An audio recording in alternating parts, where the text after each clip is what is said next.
ኢጎ ማለት የሰው ልጅ በውጫዊ ሁነቶች፣ ቁሶች፣ አመለካከቶችና ተግባራቶች ስብዕናውንና እሱነቱን የሚገልጽበት ወይም በዙሪያው ባለው አካላዊ እና ማህበራዊ ዓለም ውስጥ ራሱን የሚመዝንበትና ባህሪውን የሚያንጸባርቅበት ሁኔታ ነው።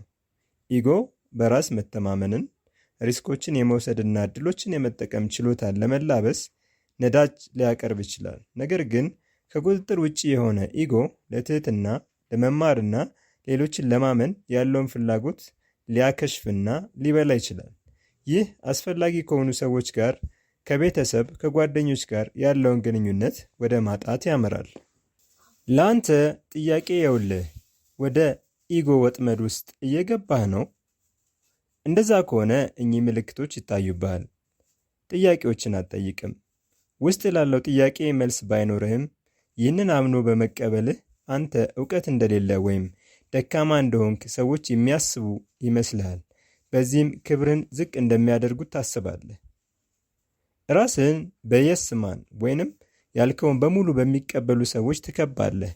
እነዚህ አንተ ከምታስብበት መንገድ የማይገዳደሩ አማራጭ የአስተሳሰብ ወይም የተግባር መንገዶችን የማይሰጡ ሰዎች ናቸው። እነዚህ ይመቹሃል። ውሳኔዎችህ ወይም ሐሳብህን የሚሞግቱትን እንደ ችግር ፈጣሪ ትመለከታቸዋለህ። የማትወደውን አስተያየት ችላ ትላለህ። ማንም ሰው አሉታዊ ወይም ገንቢ አስተያየት እንዲሰጥ አትፈልግም። ከሰዎች ሐሳብ አትጠይቅም። ሐሳብ ሲሰጥ ትናደዳለህ፣ ችላ ትላለህ፣ ወይም ደግሞ እኔ የማደርገውን መንገድ ካልወደዱ ይተዉት ልትል ትችላለህ። የቁጥጥር ወይም የበላይነት ፍላጎት ይኖርሃል። በቤተሰብህ፣ በሥራ ቦታ ወይም በጓደኞች መሃል ማንም ሰው ያላንተ ግባት ውሳኔ እንዲያደርግ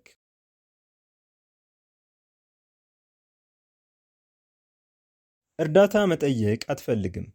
የመሸነፍ ስሜት ስለሚሰማህና ስላንተ የሚያስቡት ስለሚያስጨንቅ ሌሎችን ለእርዳታ በጭራሽ አትጠይቅም። አንድን ሰው እርዳታ ከጠየቅ ስምህ የሚጠፋ ይመስልሃል። ከሰዎች ጋር ያለን ግንኙነት ትቀንሳለህ። የተወሰኑ ስኬት የሚመስሉ ሁነቶች ሲጎበኙህ ሰዎችን መናቅ ትጀምራለህ። እናም በአንተ ልክ ካልተሳካላቸው ወዳጆችህ ትለያለህ። ከነሱ ጋር መሆን ዝቅ ማለት ወይም መዋረድ ይመስልሃል። በአጭሩ የኢጎ ተጠቂ ከሆንክ ማንነትን ውጫዊ በሆኑ ስኬቶች ወይንም ሁነቶች በመለየትና በመግለጽ የተሻልክ ሲመስልህ ትምክህተኛ፣ ያነስክ ሲመስልህ መራር እንድትሆን ያደርግሃል። የኢጎ ጉዳቶች ምንድን ናቸው? በጣም ራስ ወዳድ ከሆንክ ብዙ ጓደኞች ልታጣ ትችላለህ። ከቤተሰብ ጋር አትግባባም። በሕይወትሽ አስቸጋሪ ጊዜያት ሰዎች ላይረዱሽ ይችላሉ። ወደ ብቸኝነት ሊወስድ ይችላል። ማህበራዊ ትስስርህን ሊጎዳ ይችላል። ሰው የሚያደርግሽን ሰብአዊነት ያሳጣሻል። ለሌሎች ያለህን ርኅራኄ ያጎልብሃል። የጋራ ሥራ ጥራትን ይጎዳል። ሲጎልብህ ዝቅተኝነትና ውርደት ይሰማሃል። ጓደኛሽ ወይም አጋርሽ ፈጥኖም ሆነ ዘግይቶ ሊተውሽ ይችላል። የአጭር ጊዜ ትርፍና የረጅም ጊዜ ኪሳራዎችን ያስታቅፍሃል። ጊዜያዊ ፈንጠዝያ ዘላቂ ትካዜን ይሸልምሃል። ታዲያ ከኢጎ ካቴና ራስን እንዴት ልታላቅቅ ትችላለህ? የተማሪነትን አስተሳሰብ ተለማመድ። አንድ ሰው አውቃለሁ ብሎ ካሰበ መማር አይችልም ይላል ኤፒክቴተስ። ኢጎ እንደ በቃህ እንዲነግር ስታደርግ እንዳትማር ያደርግሃል። በቤተ መጻሕፍት ወይም በመጻሕፍት መደብር ውስጥ ተራመድ። በዙሪያ ያሉ መጻሕፍቶችን ስታስተውል ምን ያህል እንደማታውቅ ታስተውላለህ። በውጫዊ ሁነቶች አትመካ። ስሜትህን ጥገኛ አታድርግ። አንተ ኢጎህን አይደለህም፣ ስራህን አይደለህም፣ ቁሳዊ ንብረቶችን አይደለህም እና ስኬቶችን አይደለህም። እኚህ ነገሮች ያንተ እንጂ አንተ አይደሉም። እነዚህ ነገሮች በጊዜና ሁኔታዎች ምክንያት ይቀያየራሉ።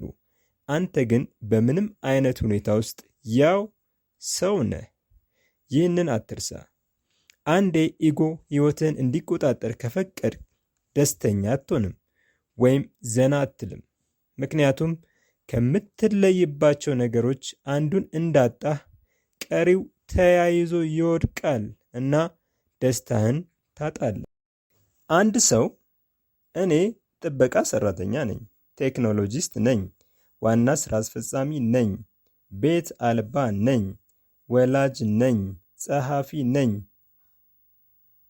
የመሳሰሉ ነገሮችን ሲናገር በአእምሮ ወይም በአእምሮ ሁኔታ ለራሱ ማንነትን እየቀረጸ ነው ማለት ነው። ይህ ማለት በዓለም ላይ ባሉ ነገሮች፣ ግንኙነቶች እና አስደሳች ሁነቶች አትደሰቺ ማለት አይደለም። ግን አላፊና ዘላቂ አለመሆናቸውን ስትረጂ የበለጠ ትደሰችባቸዋለሽ። ከግንኙነቶች፣ ትውስታዎች እና ልምዶች ጋር የመጣበቅ ልምድሽ እንደ መለያ የመቁጠር ልማድሽ እየሟሟ ይሄዳል። መከራ የሚብሰው ዘላቂ ማንነትና ራስን በማይዘልቁ ግንኙነቶች፣ ተድላዎች፣ ውጫዊ ውበትና ልምዶች ውስጥ ስትፈልግ ነው። በሕይወቴ ውስጥ ያሉትን ነገሮች፣ ንብረቶችን፣ ግንኙነቶችን ወይም ሁኔታዎችን ካጣው የተሟላ ስሜት ይሰማኛል ብለህ ራስን ጠይቅ። ወይም ያለ እነርሱ ምን እሆናለሁ? አእምሮ ከመጠየቅ ይልቅ መልሱን በማሰብ አካል ውስጥ ይሰማ። ምን ተሰማ? ሐዘን፣ ድብርት ወይንስ ምንም? አሉታዊ ስሜት የሚሰማ ነገሮች ለይተህ ማየት መለማመጃ ጊዜው አሁን ነው። Subscribe now.